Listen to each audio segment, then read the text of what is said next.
உங்க பெயரை சொல்லும் போது அல்லது உங்களுடைய பத்தி பாட்டு பாடும்போது வந்து செருப்பு வீச்சு வந்துச்சுன்னாங்க. அந்த மாதிரி ஒரு பாட்டு பாடும்போது வந்து ஒரு செருப்பு வீச்சு வந்துச்சுன்னாங்க. நீங்க எல்லாரும் அந்த வீடியோக்குள்ள பாத்தீங்க.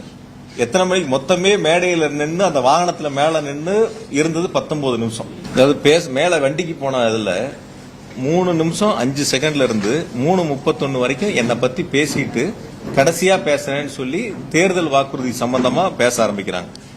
5:35க்கு கரூர் விமான நிலையத்தை பத்தி திரும்ப பேசுறாங்க. பேச ஆரம்பிச்ச பேச்சில இருந்து 6 மணிக்கு மயங்கி விழுந்தவங்களுடைய பகுதியிலிருந்து முதல் செருப்பு அந்த செருப்பை வீசுறாங்க. இது பேச ஆரம்பிச்சு 6வது நிமிஷத்துல அந்த சம்பவம் நடக்குது.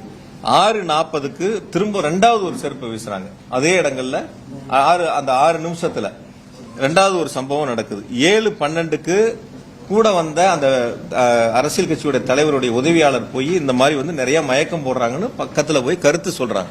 நீங்க எல்லாரும் அதை லைவ்ல பாத்தீங்க. அந்த கருத்துக்களை சொல்றாங்க.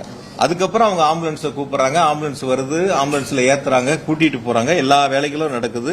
சில பாதுகாவலர் போய் நிறைய பேர் மயக்கம் அடைறதையும் போய் அவங்க கிட்ட காதுக்கு சொல்றாங்க. அதெல்லாம் 14வது நிமிஷம். மொத்தம் 19 நிமிஷத்துல 16வது நிமிஷம் தான் என்ன பத்தின பேச்சு திரும்ப வருது.